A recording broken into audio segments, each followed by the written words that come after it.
السلام علیکم ورحمۃ اللہ وبرکاتہ۔ کرونا وائرس کو ایک وبا، ایک موذی مرض کہا جا سکتا ہے۔ یہ وبا ہے، بہت سخت قسم کی بیماری ہے، ایسے الفاظ ہم کہہ سکتے ہیں۔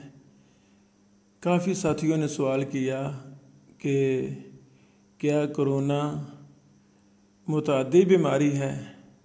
کیا یہ وبا متعدی ہے کہ ایک سے دوسرا، دوسرے کو تیسرے سے تیسرے تک اس طرح آگے پھیلتی جاتی ہے؟ اس حوالہ سے ہم محدث محمد عبد الرحمن مبارک پوری رحمہ اللہ رحمتاً واسعہ کی کتاب خیر المعون سے کچھ چیزیں پیش کرنا چاہتے ہیں۔ طاعون کے متعلق بعض ڈاکٹروں نے، بعض حکماء نے یہ کہا تھا کہ یہ متعدی بیماری ہے، جیسے آج کرونا وائرس کو بھی بہت ہی زیادہ اس مسئلے کو اٹھایا جا رہا ہے۔ پوری انسانیت خوف و ہراس کی کشمکش میں ہے کہ یہ متعدی بیماری ہے وغیرہ وغیرہ۔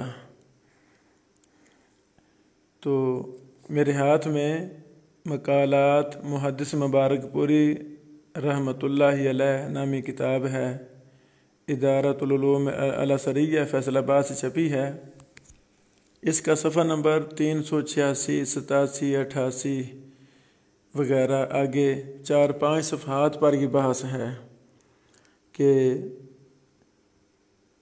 بعض ڈاکٹروں کا خیال ہے کہ طاعون متعدی بیماری ہے، یعنی طاعون ایسا مرض ہے کہ جو شخص اس میں بیمار ہو تو اس سے میل جول رکھنے اور اس کی استعمال کی ہوئی چیزوں کے استعمال کرنے سے صحیح اور اچھے آدمی کو بھی طاعون ہو جاتا ہے۔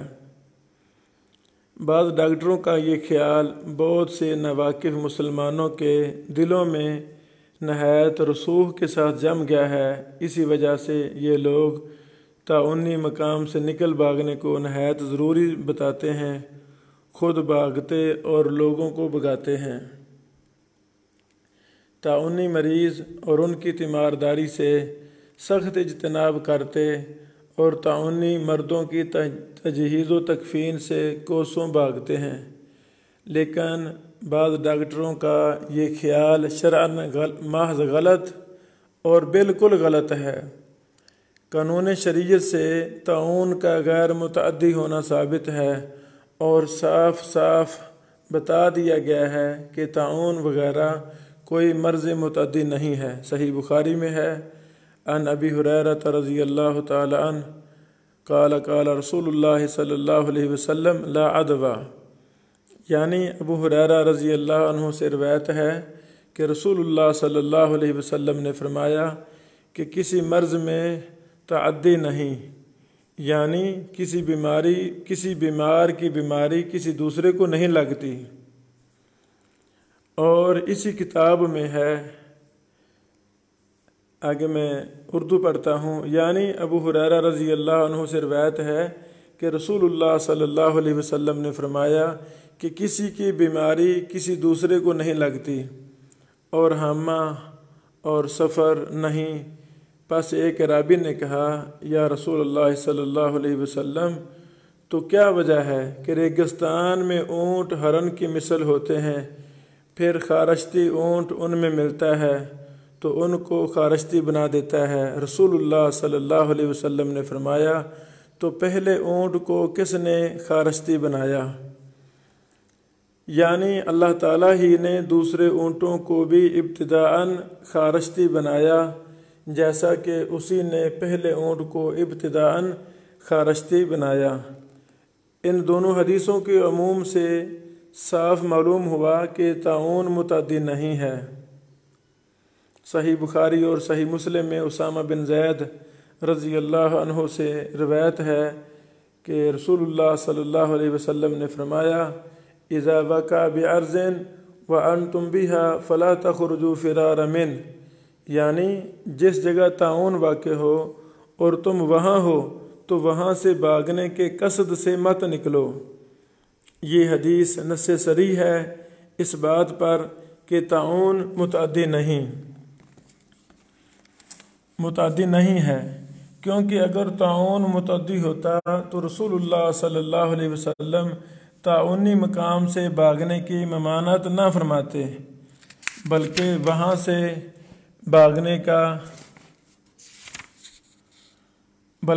سے بھاگنے کا حکم فرماتے۔ اگر کوئی کہے کہ حضرت صلی اللہ علیہ وسلم نے فرمایا ہے فر من المجذوم کما تفر من الاسد، یعنی مجذوم سے تو ایسا بھاگ جیسا کہ تو شیر سے بھاگتا ہے، اور فرمایا یعنی بیمار اونٹ والا اپنے بیمار اونٹوں کو صحیح اونٹ والے کے صحیح اونٹوں میں نہ ملائے۔ ان دونوں حدیثوں سے معلوم ہوتا ہے کہ جذام اور اونٹ کی بیماری متعدی ہے۔ پس ان دونوں حدیثوں اور احادیث مذکورہ بالا میں جمع و توفیق کی کیا صورت ہے؟ تو اس کا جواب یہ ہے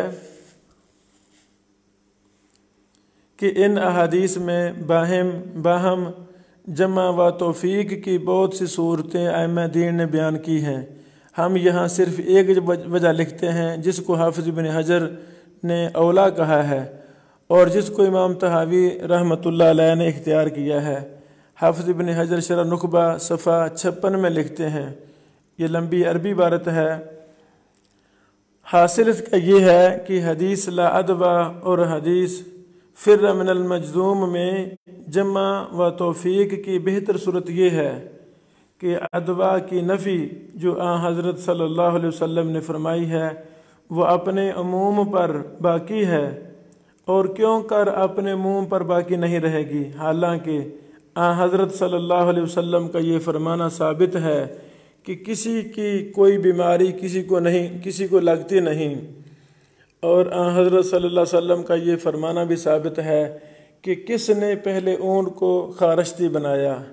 جواب میں اس عرابی کے جس نے کہا تھا کہ خارشتی اونٹ جب اچھے اور تندرست اونٹوں میں ملتا ہے تو ان کو خارشتی بنا دیتا ہے، یعنی اللہ تعالیٰ ہی نے دوسرے اونٹوں کو بھی ابتداءً خارشتی بنایا جیسا کہ اسی نے پہلے اونٹ کو ابتداءً خارشتی بنایا۔ اور لیکن مجذوم سے بھاگنے کا حکم سو یہ باب سد ذرائع سے ہے تاکہ تعدیہ کا غلط اعتقاد کسی کے دل میں نہ آ جائے، یا وہ اس واسطے کہ جو شخص مجذوم سے میل جول رکھتا ہو اور اس کو محض اللہ کی تقدیر سے ابتداءً جذام ہو جائے، نہ میل جول رکھنے کی وجہ سے، تو اس کے دل میں یہ غلط اعتقاد پیدا ہو سکتا ہے کہ اس کو جو یہ بیماری ہوئی سو مجذوم سے میل جول رکھنے کی وجہ سے ہے، اور جب یہ غلط اعتقاد اس کے دل میں پیدا ہوگا تو وہ گناہ میں پڑے گا۔ پس رسول اللہ صلی اللہ علیہ وسلم نے مجذوم سے بھاگنے اور اس سے میل جول نہ رکھنے کا حکم کیا کہ دل میں اس غلط اعتقاد کے آنے کا دروازہ ہی بند ہو جائے۔ اللہ اکبر۔ اس طرح صفحہ نمبر 290 پر محمد عبد الرحمن محدث مبارک پوری رحمہ اللہ لکھتے ہیں، ڈاکٹر یعنی یہی وجہ ہے کہ سر میجر کل گہارن اور ڈاکٹر ہیفکن نے بمبئی کی طاعون میں مزید تحقیقات کے بعد جو رائے ظاہر کی اور لکھا وہ یہی کہ طاعون متعدی مرض ہی نہیں ہے، اور ڈاکٹر کل گہارن کی تحقیقاتی کمیٹی کی تنہا یہ رائے نہیں ہے بلکہ یورپ کے ایک گروہ کا یہی خیال ہے۔ دیکھو رسالہ طاعون۔ اگر کوئی کہے کہ جن ڈاکٹروں کا یہ خیال ہے کہ طاعون متعدی ہے وہ اس کے ثبوت میں چند تاریخی شہادتیں پیش کرتے ہیں، ان کا بیان ہے کہ لندن میں جو وبا 63 عیسوی میں آئی تھی، وہ جس گھر میں گئی اس گھر کے تمام آدمیوں کو ہلاک کر دیا۔ روس میں جو لوگ مردوں کو دفن کیا کرتے تھے وہ سب کے سب ہلاک ہو گئے۔ بشاہرہ کی وبا کے متعلق ایک ایرانی اخبار نے بیان کیا تھا کہ بشاہرہ کے قاضی نے بڑی بڑی تنخواہوں پر 100 آدمی نعشوں کے دفن کرنے کے لیے نوکر رکھے تھے، جن میں 96 آدمی مر گئے اور اب صرف 4 آدمی باقی ہیں۔ 1835 عیسوی میں 2 مصری مجرموں کو ان مریضوں کے بستروں پر لٹا دیا گیا تھا جو طاعون سے مر گئے تھے، اور یہ دونوں مجرم بیمار ہو گئے۔ اسی طرح کی اور بھی شہادتیں پیش کی جاتی ہیں، پس ان شہادتوں سے طاعون کا متعدی ہونا ظاہر ہوتا ہے۔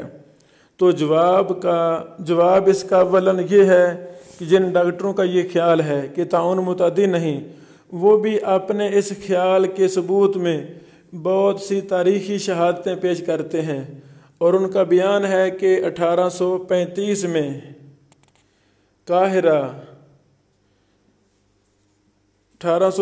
میں قاہرہ کے شفا خانہ میں 3000 وبائی مریض زیر علاج تھے۔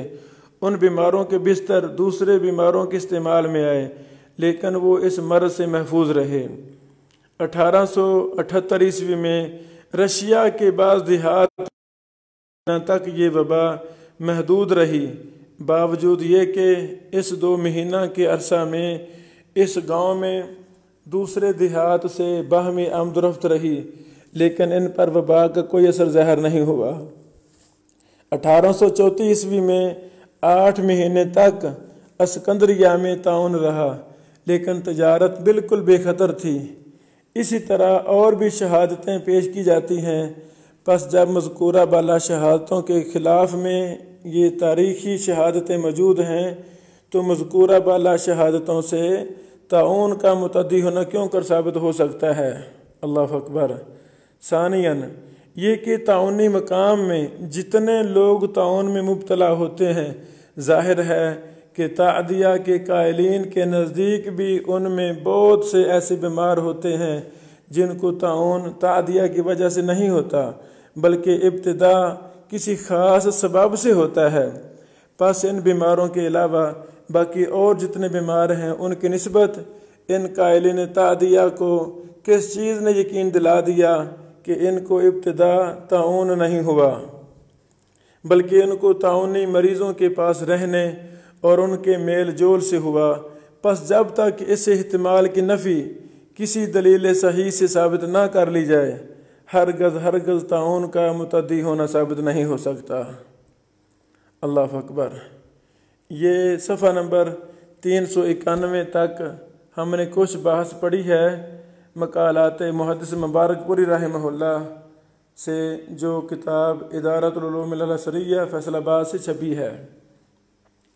یہی باتیں، اس سے ملتی جلتی باتیں کرونا وائرس کے حوالہ سے بھی پیش کی جا رہی ہیں اور ان کو بہت زیادہ عام کیا جا رہا ہے۔ ہمارا یہ ایمان کا مسئلہ ہے کہ احتیاط، اپنے آپ کو احتیاطی تدابیر پر کاربند کرنا، جو ہمارے ڈاکٹر حضرات ہمیں اپنے مشوروں سے نواز رہے ہیں، ان کے مطابق احتیاطی تدابیر کو اختیار کرنا یہ بہت ضروری ہے۔ لیکن اس سب کے باوجود ہمارا ایمان یہی ہونا چاہیے اور ہے کہ کرونا متعدی بیماری نہیں ہے۔ کرونا متعدی بیماری نہیں ہے۔ یہ مختلف ہیلے بہانے پیش کیے جاتے ہیں، ان کی کوئی حقیقت نہیں ہے، جیسا کہ شیخ عبد الرحمن مبارک پوری رحمہ اللہ نے دلائل و براہین کے ساتھ ہر چیز پر مفصل بحث کی۔ تو اللہ رب العالمین ہمارا یہ ایمان کا مسئلہ، عقیدے کا مسئلہ، اس میں کمزوری نہیں آنی چاہیے۔ بارک اللہ فیکم۔ السلام علیکم ورحمۃ اللہ وبرکاتہ۔